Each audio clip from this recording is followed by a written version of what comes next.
Би бол энэ хуулийн төслийг манай хурдлын тамгын газрынхан маань юу гэж бодож байгаа. Бид нар ч нөгөө нэг удаагийн шин чанартай ганц хоёрхан төсөл зориулсан бүтэн хуультай байх нь ер нь зөв юм уу? Би бол эдийн засгийн шин чанартай өөрөө дараа нь эдийн засгийн үр өгөөж өгөөд төслөө одоо санхүүжилтаа төлөх боломжтой, зээлгээ буцаага төлөх боломжтой юм том төсөл хөтөлбөр хайна гарч иртээ. За одоо газрын төсных байлаа гэхэд жишээлбэл цэвэрлэх байгууламж. Улаанбаатар хотын цэвэрлэх байгууламж. За энийг бол заавал улсын төсвөөс татвар төлөгчдийн мөнгөөр төлөөд байх шаардлага байхгүй. Энэ бол өөрөө аж ахуйн нэгжийн аж ахуйн тооцоотой өөрөө дараа нь энэ зээлгээ хариуцаад төлөөд явах юм бүрэн боломжтой. Тэгэхээр бид нар ийм байдлаар ялангуяа энэ Улаанбаатар хотын байдаг юм уу эсвэл томоохон хотуудын дэд бүтцийн шинжилгээг ийм байдлаар хийх боломжтой. Ганцхан 1-2 төсөлд зориулж юм хууль хийж байгаа нь дараа нь дахин ийм төсөл гарч ирвэл яах вэ? Хуулиндаа нэмэрт өөрчлөлт оруулна гэсэн үг үү? За гэхдээ энийг засгийн газар өөрөө ганцаараа хариуцдаг байж бас болохгүй. Тэгэх юм бол төсвийн сахилга бас буурна. Хэдхэн засгийн газрын сайд нар сууж байгаа л хоорондоо бүхэлдэн ийм том төсвийн дээр дараа нь Монгол улсад бас эрсдэлд учруулах ийм том төсөл хөтөлбөрүүдийг шийдэд байж болохгүй. Үүнийг нөө 4 жилээр 5 жилээр батлуулдаг.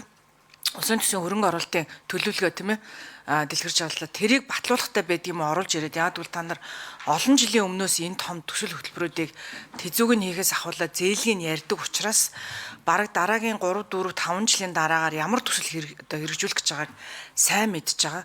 Тэгэхээр ийм байдлаар энэ том дэд бүтцүүдийг хөрөнгө оруулалтуудыг шийдэхээс өөр би бол арга зам байхгүй гэж бодож байна. Тэгэхгүй бол бид нэр угаасаа улсын төсвүүдээр одоо яг ингэж байгаа байхгүй улсын төсвүүдээр сургууль цэцэрлэг зээлгээр барихч адилхан тавигдана. Ийм том дэд бүтцийн төсөл хөтөлбөрүүдийг санхүүжүүлэгч адилхан тавигдана.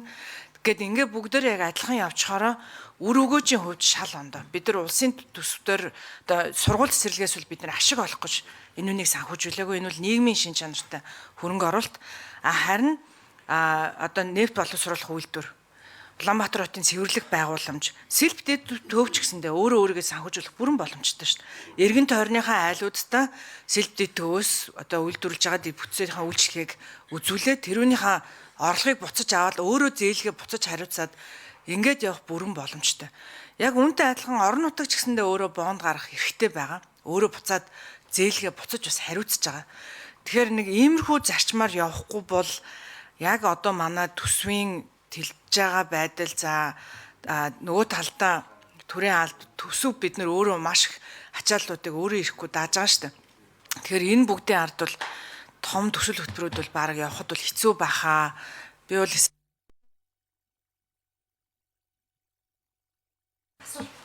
за алдар чахлан гişмчлээ хэсгийг хагалж хариулъя.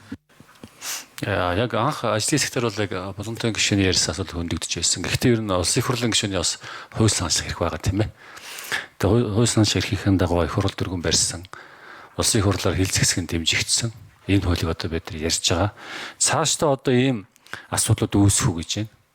Одоо ийм бус төслүүдийг одоо дахиад ингэж хуулийн байдал дээр өргөн бариад явал яг энэ бол хаалт байхгүй юм бэл. Ямар нэг хаалт байхгүй. Их хурлын гишүүн ерөнхийлөгч хууснаас хэрэгтэй. Тэрэн дээр бид нар бол таалт хийж чадахгүй.